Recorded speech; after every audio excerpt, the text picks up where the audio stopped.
propósito de la exhortación hacia mi hermano, mi hermana. Entonces, ese es el enfoque, ese es el propósito que nosotros debemos de tomar en cuenta, por el cual recibimos nosotros la exhortación o la llamada de atención. Así que, hermanos, le he puesto el título al tema: ¿cómo es nuestro juicio? ¿Cómo es nuestro juicio? ¿Cómo hacemos nosotros juicio con nuestro hermano? ¿En qué forma nosotros sometemos este juicio con nuestro hermano? Y si está visto de una forma bien delante de nuestro Dios.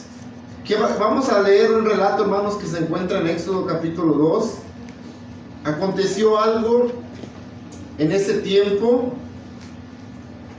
que lamentablemente sigue aconteciendo hasta nuestros días. Y es que a quién le gusta que le hagan juicio.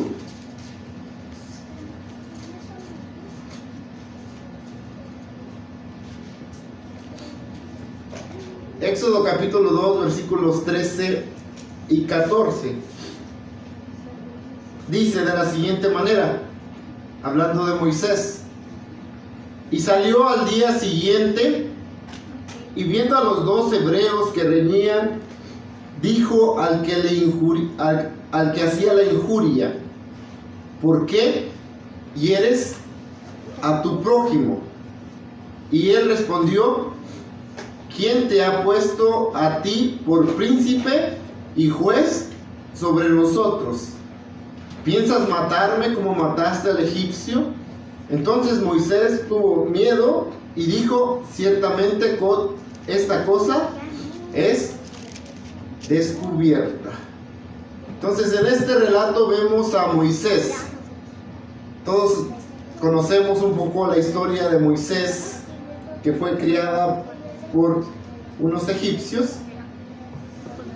Pero aconteció en estos dos versículos que leemos, que dice que había salido Moisés y había visto a dos personas, a dos tipos de personas. Estos eran hebreos. ¿Y qué estaban haciendo estos dos hebreos? Estaban peleándose, estaban reñiendo, estaban teniendo una discusión. Entonces Moisés dice que se le acerca, le dice: ¿por qué lastimas a tu prójimo? ¿Por qué estás lastimando a tu hermano? Entonces vemos, hermanos, la preocupación de Moisés. ¿Por qué? Por dos hebreos que eran hermanos, no porque fueran de una misma sangre o un mismo papá, una misma mamá, sino le dijo que eran hermanos porque pertenecían a un pueblo, al mismo pueblo. Entonces se preocupa Moisés y le dice: no está bien que ustedes dos estén peleándose. Moisés estaba determinando, estaba haciendo un juicio sobre lo que estaba aconteciendo. Y Moisés redujo y dijo: esto no está bien, que dos mismos de una misma familia, de un mismo pueblo, haga esta disputa. Pero aquí viene lo que pasa. Le dicen, el versículo 14, le dicen: ¿quién te ha puesto a ti por príncipe y juez sobre nosotros? Entonces, he aquí lo que se vive en la actualidad también. ¿Cuántas veces no hemos escuchado las palabras famosísimas de ¿quién eres tú para juzgarme? O también, solo Dios puede juzgarme. Entonces, esto le sucedió también a Moisés. Moisés determinó, hizo un juicio sobre aquellos dos hebreos, y aquellos, en vez de agradecer que lo que estaba diciendo Moisés era realmente algo cierto, que pertenecían a un pueblo, y que si entre ellos mismos se mataban, ese pueblo podía llegar a desaparecer, o ese pueblo se podía estancar, porque ellos esperaban las bendiciones de nuestro Dios, pero en vez de ponerse a pensar en algo positivo, le dicen: tú, ¿quién eres para estarte metiendo en lo que no te importa? Y esa es la situación que a veces nosotros, cuando queremos hacer un juicio justo sobre nuestro hermano, conforme a lo que es la palabra de nuestro Dios, nos toman como metiches, nos toman como juzgones, nos toman como que nuestro propósito es algo más, es algo diferente que el edificarnos y el llevarnos a la vida eterna. Pero ahora le preguntan: ¿quién eres tú? Dice: ¿quién te ha puesto a ti por príncipe y juez sobre nosotros? Y las famosas palabras que escuchamos: solo Dios me puede juzgar. ¿Cómo comprenderíamos nosotros? ¿Será que solamente Dios puede hacer este juicio sobre nuestros hermanos? ¿O será que a Moisés, como a Moisés, que Dios después lo mandó y le dice: dile que yo soy, te ha enviado, dándole la autoridad a Moisés para que vaya en nombre de nuestro Dios? Entonces, si vemos y si las personas pudieran discernir un poco cuando ellos dicen: solo Dios puede juzgarme, entonces realmente yo creo que no les convendría que Dios les juzgara. Por eso es que se hace este juicio sobre nuestro prójimo, nuestros hermanos. ¿Para qué? Para que al final no vayan a estar frente a nuestro Dios y la sentencia sea toda negativa, o una sentencia que realmente no va a ser favorable para ellos. Es mejor que presten atención al juicio que sus hermanos, sus prójimos hacen para evitar el juicio de nuestro Dios. Veamos lo que dice Deuteronomio capítulo 16, versículos 18 al 20. Sabemos que nuestro Dios es el juez justo, pero nuestro Dios también ha sido un Dios ordenado. Sabemos que en nuestro cuerpo no podemos nosotros comparecer ante nuestro Dios y decirle cada situación que nosotros tengamos: Dios, júzgame. Sabemos que nuestro Dios lleva un orden y siempre lo ha tenido. Entonces, en Deuteronomio capítulo 16, versículos 18 al 20, esto es lo que nuestro Dios estableció al pueblo de Israel. Dice: jueces y alcaldes, versículo 18, te pondrás en todas tus ciudades que Jehová tu Dios te dará en tus tribus, los cuales juzgarán al pueblo con justo juicio. No tuerzas el derecho, no hagas acepción de personas, ni tomes soborno, porque el soborno ciega los ojos de los sabios y pervierte las palabras de los justos. La justicia seguirá, porque vivas y heredes la tierra que Jehová tu Dios te da. Entonces vemos, hermanos, que nuestro Dios, como ese Dios ordenado, teniendo a un pueblo establecido, dice que puso jueces y alcaldes para que ellos juzgaran todas las cosas que pudieran pasar mientras ellos vivían en esa tierra. Pero les dice la forma en que van a juzgar, van a hacer este determinado juicio, va a ser un juicio justo, un juicio recto.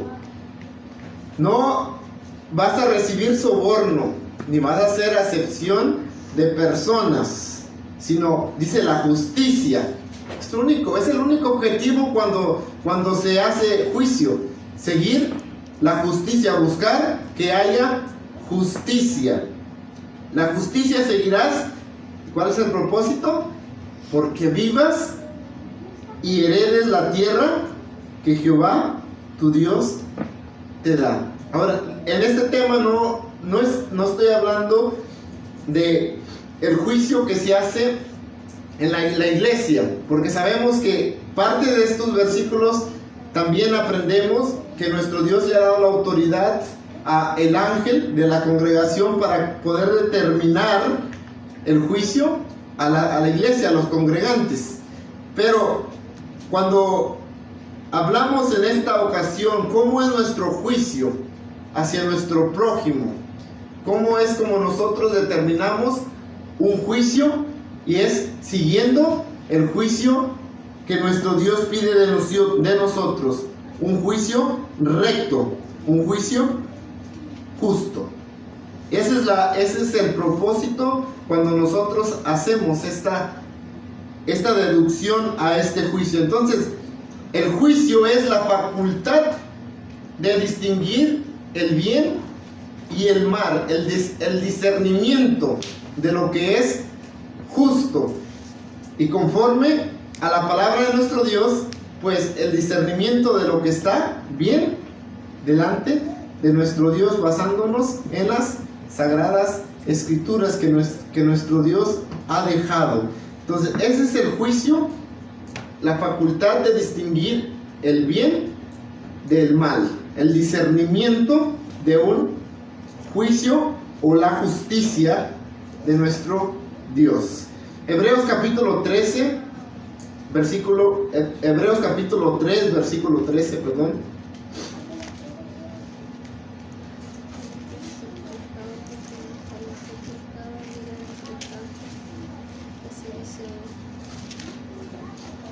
Hebreos capítulo 3, versículo 13. Vamos a ver el propósito de el por qué nosotros debemos de tener este cuidado de nuestros hermanos que estamos en este camino de nuestro Dios. Hebreos capítulo 3, versículo 13 dice: antes, exhortaos los unos a los otros cada día, entre tanto que se dice hoy, porque ninguno de vosotros se endurezca con engaño de pecado. Entonces, el propósito para que nosotros, al hacer este discernimiento de algo que está bien o está mal sobre nuestro hermano, dice, para que ninguno de vosotros se endurezca con engaño de pecado. Ese es el propósito para cuando nosotros exhortamos, amonestamos a nuestro prójimo, a nuestro hermano, para que no sean cegados y endurecidos sus corazones, y que sus corazones no se cierren a la palabra de nuestro Dios, para que al final de ellos no sean engañados por el pecado. Porque si nosotros no hacemos juicio con nuestro hermano, no nos sentamos a ver si lo que nuestro hermano está haciendo bien o está haciendo mal, ¿qué es lo que va a pasar si nosotros no hablamos, si nosotros no le decimos a nuestro hermano? Él va a persistir en el pecado y por consecuencia su corazón se va a endurecer por causa del pecado. Entonces, esta es la razón por la cual nosotros debemos de tener este cuidado. A Caín, en una ocasión, nuestro Dios le dijo: ¿dónde está Abel, tu hermano? ¿Qué dijo Caín? ¿Acaso soy yo guarda de mi hermano? ¿Cómo contestaríamos nosotros, hermanos? ¿Acaso nosotros somos guarda de nuestros hermanos? Sí. Nosotros tenemos este deber, no solamente de cuidar nuestro hogar, que nosotros vayamos en una perfección delante de nuestro Dios, sino también cuando nosotros viéramos a nuestro hermano caer en algún pecado o en alguna falta, que dice: aquel que es espiritual, restaure a su hermano. Somos guardas también de nuestros hermanos. Por eso es el atalaya. El atalaya era guarda no de su familia, era guarda de todo el pueblo. Y nosotros como iglesia representamos también a ese pueblo de Dios y somos atalayas de nuestro Dios. estamos mirando por nuestras vidas y también por nuestra familia y también por el pueblo de nuestro Dios. Por esa razón es de que cuando nosotros vemos alguna situación de algún hermano que cae en pecado, nos duele, porque sabemos que, y más si a nuestro hermano tiene una reputación buena en nosotros y lo vemos caer en alguna falta, nos entristece. Y si está en nosotros, al ver a nuestro hermano caer en alguna falta, también nuestro deber es ir a nuestro hermano. Aquí es donde nuestro Dios le decía a los jueces y alcaldes: no hagan acepción de personas, porque muchas veces podemos hacer acepción de personas que porque es mi hermana de familia, es mi papá, es mi mamá, y no, a ella no le voy a decir nada porque después voy a tener problemas, es mi familia, mis hermanos que me van a echar encima. Entonces ese es un beneficio para mi persona, porque yo no quiero problemas con mi familia, o porque yo estimo mucho a este hermano, yo no le voy a corregir. Al final de cuentas, ¿quién es el que está haciendo daño a quién? Las dos personas, porque tanto Dios va a dar, la persona que está haciendo las cosas, está en un estado de mal, va a dar cuentas a nuestro Dios, como la persona que también mira y calla y no hace nada viendo que su hermano se va por un despeñadero o se va a un lugar donde prácticamente es un camino de muerte. Entonces, esto es lo que nosotros debemos de tener en cuenta. ¿Acaso soy yo guarda de mi hermano? Nosotros somos guarda de nuestros hermanos. Entonces, ¿cómo es nuestro juicio? ¿Cómo tenemos que tener nosotros cuidado al hacer este juicio, este discernimiento sobre el bien y el mal, este discernimiento para poder llegar a corregir a nuestro prójimo? Vamos a hablar 3 formas en las cuales al hacer juicio probablemente yo también caiga en pecado o no esté bien visto delante de nuestro Dios. Y en uno de esos pasajes vamos a ver uno de esos pasajes tan citados por el mundo, porque el mundo solo cita pasajes que le convienen, que el hombre le dice a la mujer que debe de sujetarse, porque la Biblia es solamente, a veces lo usan por conveniencia, y así hay una infinidad de pasajes, uno de los cuales vamos a ver hoy, el cual dice la gente: tú no eres nadie para juzgarme. Vamos a ver el primero, Mateo capítulo 7.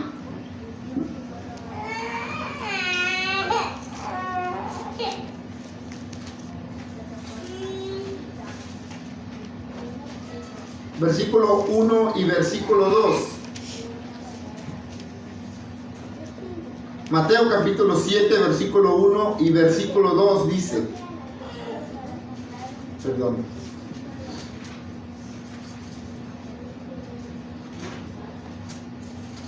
Muy bien, ahora sí.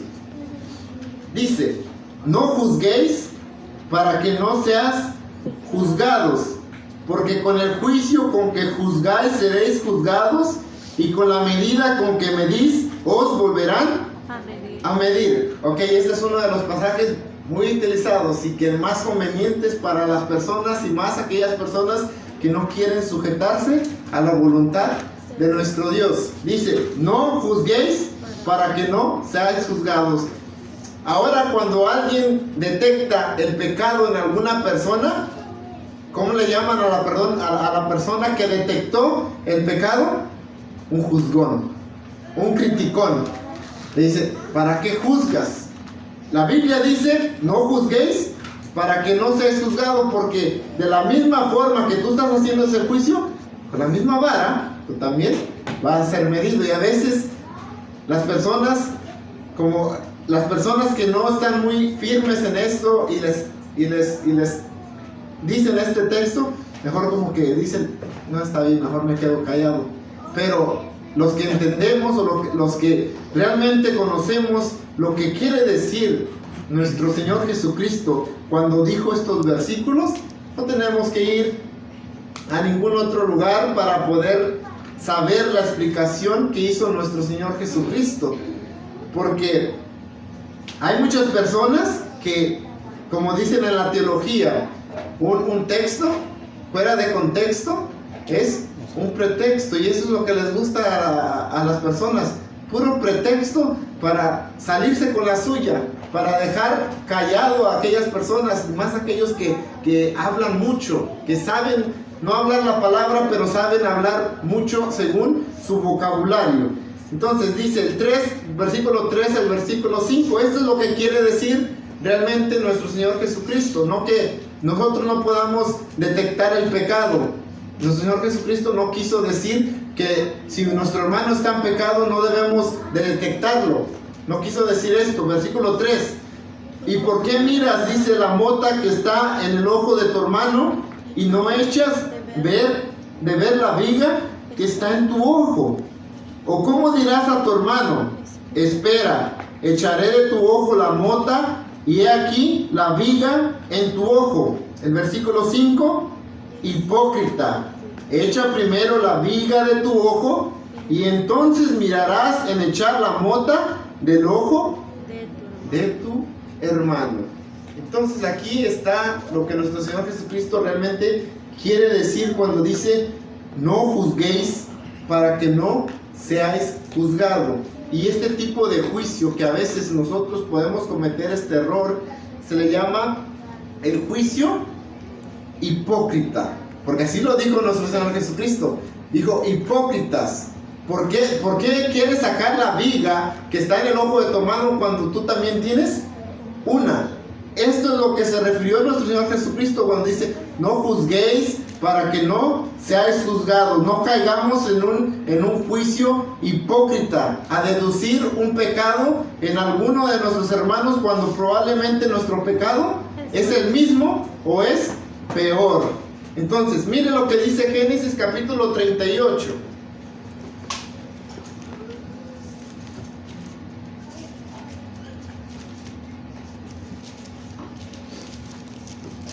Génesis capítulo 38, versículos 24 al 26.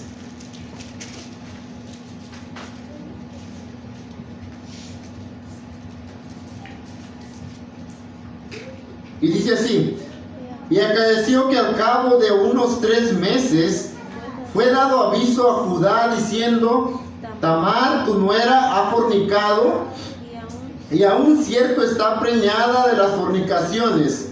Y Judá dijo: sacadla y sea quemada. Y ella, cuando la sacaban, envió a decir a su suegro: del varón cuyas son estas cosas, estoy preñada. Y dijo más: mira ahora cuyas son estas cosas, el anillo y el manto y el bordón. Entonces Judá lo reconoció y dijo: más justa es que yo, por cuanto no le he dado a Sela mi hijo, y nunca más la conoció. Amén. Entonces, aquí vemos a alguien que está queriendo sacar la paja de su hermano, pero él tiene también una viga en su ojo. Entonces aquí vemos a Judá. Si nosotros leemos el contexto de lo que es esta historia, dice que Tamar había enviudado y Judá, su suegro, dice que en una ocasión, dice que ella se quitó su viudez, su enlutamiento, y se vistió, se tapó con un velo, y dice que para Judá era como una ramera. ¿Y qué sucedió? Que Judá la tomó por mujer. Entonces Judá también le hizo una promesa a Tamar. Le dijo que le iba a dar un cabrito. Y entonces le dijo ella: ¿qué me vas a dar? O sea, ¿qué señal me vas a dar para ver si lo vas a cumplir? Entonces él le dio lo que era el anillo, el manto y el bordón. Entonces dice que cuando vino a darle el cabrito, dice que ella no estaba, ¿no? Preguntó por ella y no la encontró. Y es cuando comienza el versículo 24. Al cabo de 3 meses, dice que alguien la vio y como estaba embarazada y como se le notaba, posiblemente dijeron: ha fornicado. ¿Por qué? Porque Tamar era viuda, no tenía marido. La deducción de Judá dijo: sacadla y quémela, mátela. ¿Por qué? Porque ha cometido pecado, ha fornicado. ¿Cuál era la realidad de la historia? ¿Quién había fornicado también? El mismo Judá. Entonces, cuando ella le dice: he aquí, estoy embarazada del que es dueño de este anillo, del manto y el bordón, ese es el padre de esta criatura que llevo en mi vientre. Entonces fue ahí donde él reacciona y dice: ella es más justa que yo. Entonces vemos, hermanos, que a veces el pecado nos puede cegar, y así como podemos nosotros tener una viga en nuestro ojo, posiblemente queremos, a veces ignoramos esa viga y queremos sacarle la viga a aquel hermano que está haciendo mal, pero es también por causa de que el pecado nos ciega. Entonces tenemos más historias que podemos ver, pero lo importante es reconocer que Mateo capítulo 7, 1 y 2 no nos está diciendo que nosotros no podemos llegar a nuestro hermano y decirle: mira, estás haciendo mal, estás en pecado, estás cometiendo una falta delante de nuestro Dios. Y cuando Él nos saque, cuando Él o ella nos diga: no juzguéis para que no seáis juzgados, nosotros con toda confianza le vamos a decir: sí, hermano, lo que yo te estoy a ti hablando, o lo que está hablando más bien el versículo, es que yo no tenga ese mismo pecado el cual yo te estoy apuntando a ti. Eso es lo que realmente significa. Y yo voy a amonestarte, a exhortarte, porque no quiero que te pierdas. Porque la misma palabra nos dice que no vayas a estar en un corazón endurecido por ese pecado.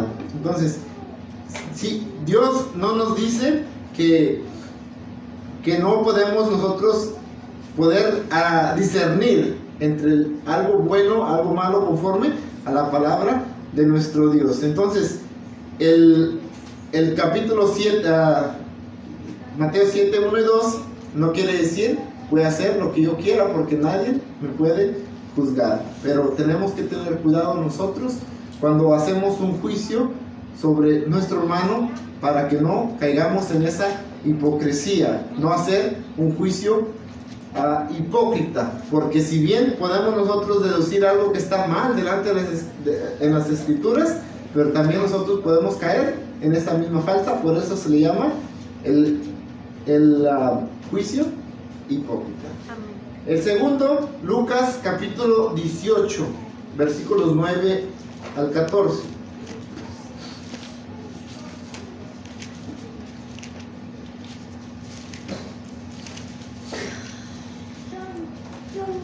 ¿Cómo es nuestro juicio hacia nuestros hermanos? Lucas capítulo 18,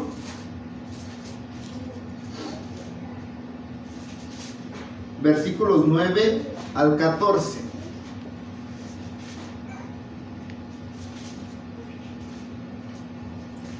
¿Estamos allí, hermanos? Amén. Dice: y dijo también a unos que confiaban de sí como justos y menospreciaban a los otros esta parábola. Dos hombres subieron al templo a orar, el uno fariseo y el otro publicano. El fariseo en pie oraba consigo de esta manera: Dios, te doy gracias que no soy como los otros hombres, ladrones, injustos, adúlteros, ni aún como este publicano. Ayuno 2 veces a la semana, doy diezmo de todo lo que poseo. Mas el publicano, estando lejos, no quería ni aún alzar los ojos al cielo, sino quería su pecho, diciendo: Dios, sé propicio a mí pecador. Os digo que éste descendió a su casa justificado antes que el otro. Porque cualquiera que se ensalza será humillado, y el que se humilla será ensalzado. Entonces este segundo tipo de juicio que podemos caer en falta delante de nuestro Dios se le llama el juicio santurrón o el juicio santificado. Es aquella persona que por sus acciones, por su obrar, por todo lo que posee espiritualmente, se pueda llegar su corazón a ensoberbecer, pueda tener un corazón altivo y el cual menosprecie a los demás. Dice el fariseo y el publicano, dice que es para humillar a los demás, despreciar, hacerlos menos o haciéndose él más justo. Entonces debemos de tener este cuidado cuando nosotros estamos bien delante de nuestro Dios, pero que nuestro corazón no se vaya a ensoberbecer, porque si nosotros vemos lo que el fariseo dice, todo lo que hace, realmente es algo que es digno de imitar. ¿Por qué? Porque está haciendo las cosas conforme a nuestro Dios le está pidiendo. Pero al final de cuentas tenemos que tener en cuenta que para nuestro Dios tenemos que tener el 100% delante de Él, porque este fariseo fue semejante a aquel joven que llegó y le dijo a nuestro Señor Jesucristo: yo he guardado tus mandamientos. Y le dice nuestro Señor Jesucristo: entonces ve y vende todo lo que tiene. Le faltaba, aquel joven tenía toda la escritura, tenía la enseñanza, cumplía los mandamientos de nuestro Dios, pero decía que le faltaba ese amor al prójimo, o más bien tenía ese amor a lo material que él poseía. Entonces muchas veces son detallitos que posiblemente podemos nosotros, así como Moisés, detallitos, no pasó a poseer la tierra prometida. Son detallitos que nosotros debemos también de tener ese cuidado para, al determinar este juicio, no menospreciando a los demás, sino al contrario, darles la mano a nuestros hermanos que están batallando, porque no todos tenemos probablemente la misma capacidad para retener todos los pasajes de la Biblia. Unos se la complican un poquito más. Entonces no debemos de menospreciarnos, y al hacer este juicio no debemos también menospreciar o ensalzarse en nuestro corazón porque nuestro hermano cayó en pecado y nosotros estamos de pie. Entonces nosotros no debemos de alegrarnos porque nosotros estamos de pie y nuestro hermano ha caído. Eso es también ensoberbecerse y es altivez de corazón delante de nuestro Dios. Miren lo que dice Romanos capítulo 12, versículo 3.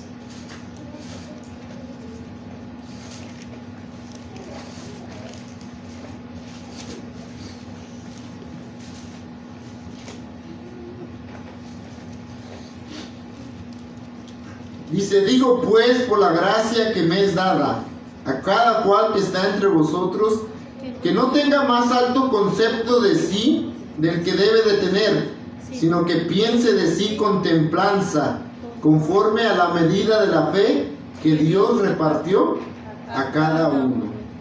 Entonces debemos de tener, dice que no tengamos más alto concepto del que debemos de tener. Y eso pasó con algunos de los cristianos gentiles convertidos acerca del pueblo de Israel, que tenían un concepto que ellos ya no valen, nosotros valemos más que para nuestro Dios.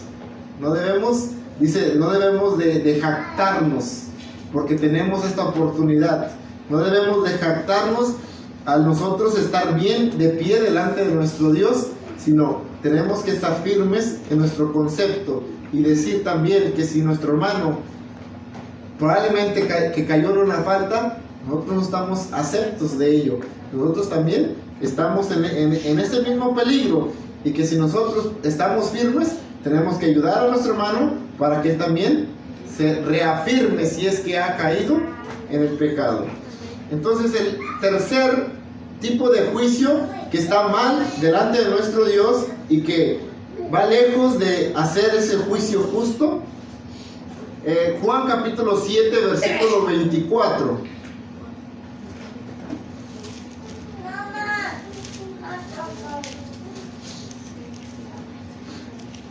Y este es un tipo de juicio que también es muy común en el mundo. Y lamentablemente es también común en la iglesia, con nuestros hermanos. Y es el tipo de juicio que debemos de tener cuidado, porque también si nosotros caemos en este tipo de juicio, discernimiento, también podemos caer en una falta delante de nuestro Dios. Juan capítulo 7, versículo 24. Dice, no juzguéis según lo que parece, mas juzgad justo juicio. No juzguéis según lo que parece, mas juzgad justo juicio. Entonces, ¿cuántas veces hemos escuchado, en otras palabras, los prejuicios? ¿Será que un prejuicio cae en juzgar según lo que parece? Porque un prejuicio es cuando alguien juzga algo sin saber, como decimos, la otra cara de la moneda. Entonces nomás vemos lo que nuestros ojos pudieron detectar, nuestros ojos pudieron ver, pero no sabemos toda la verdad. Esto es lo que nuestro Señor Jesucristo nos está diciendo. No juzguéis según lo que parece. Esto es normal en el mundo. El mundo juzga según lo que ellos miran. Y eso es un prejuicio, porque muchas veces juzgan equivocadamente, porque no miran la otra parte de la moneda. Entonces en un juicio justo, imagínense, en un tribunal está el demandante y al otro el que están demandando. ¿Cómo podría ser un juez un justo juicio nomás escuchando al demandante o al que se está defendiendo? Él tiene que escuchar a los dos. Entonces, esto es lo que nuestro Señor Jesucristo dice: no juzguéis según lo que parece, sino juzgar un juicio, o sea, completamente, ya que esté toda la verdad. Entonces podemos hacer ese discernimiento del bien y el mal, o quién está en justicia y quién no. Entonces, hermanos, el prejuicio es una de las cosas que están mal delante de nuestro Dios, porque es una verdad a medias. Y una verdad a medias que han dicho nuestros hermanos es una mentira, porque no sabemos el totalidad o toda la información total. Miren lo que dice Lucas capítulo 7.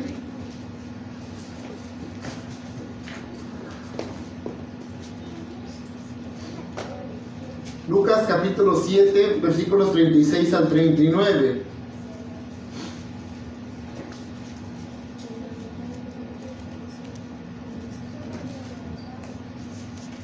Cuando estemos ahí, hermanos, me dicen un amén. Amén. Dice, y le rogó uno de los fariseos que comiese con él, y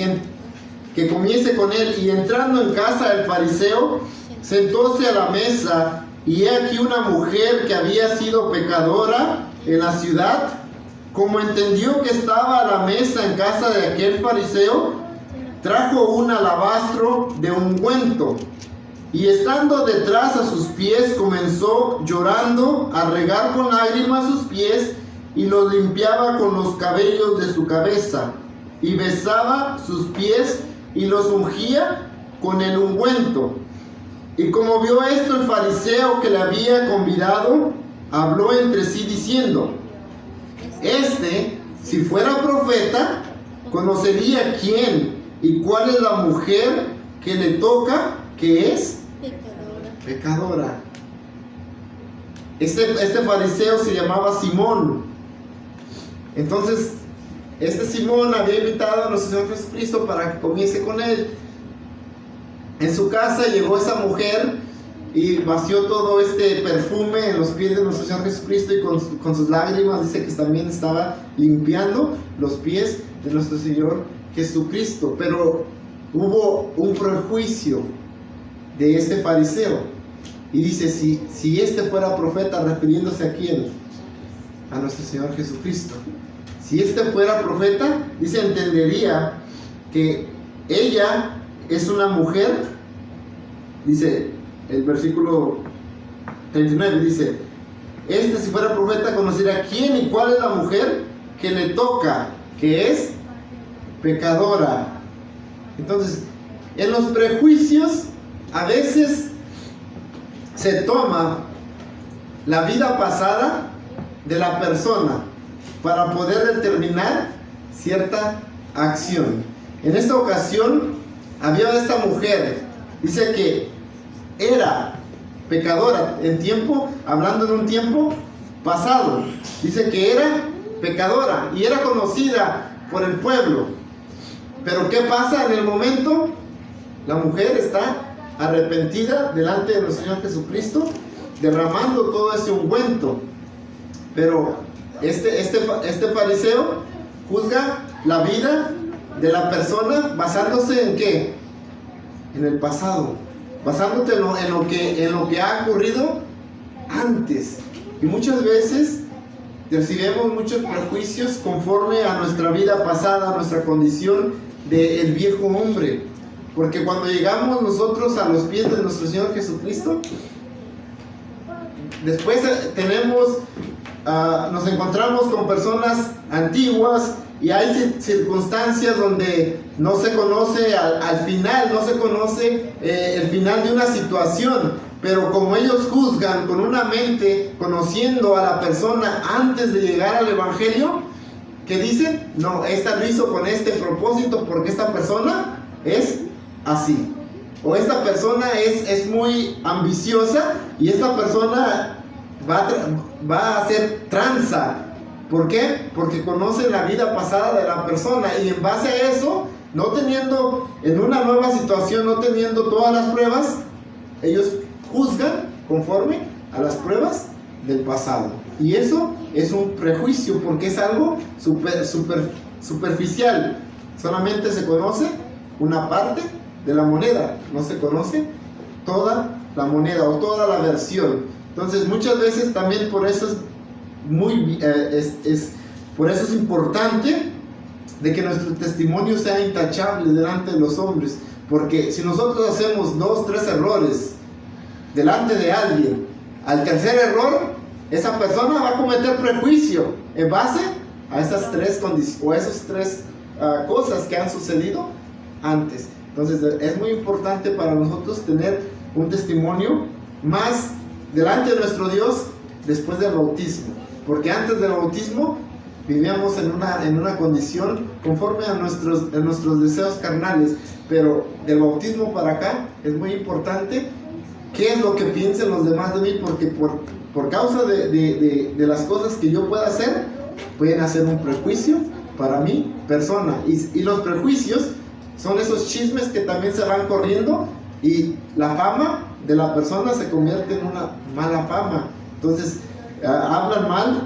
pueden hablar mal de mi persona si yo estoy dándoles oportunidad para que ellos hablen de mí. Entonces el prejuicio es algo que la iglesia no debe de practicar. Por eso, si alguien está cometiendo alguna falta, no nomás lo que yo miré, lo que me contó fulano, lo que me contó mengano, asumir y dar un determinado juicio es pecado. No. Si alguien está haciendo una falta, lo correcto es, si yo quiero restaurar al tal, es ir con la persona y decirle, mira, me han contado así, asá, ¿qué tanto es cierto de esto? Y la persona si confirma, entonces uno puede hacer ese juicio y decir, estás mal. Pero si la persona dice, no, es totalmente todo lo contrario, entonces se debe de también tomar en cuenta eso. Y si se llegan a las 2 partes también, ese es un juicio justo para ver quién está en pecado de los dos. Hebreos 5:14, ya para terminar.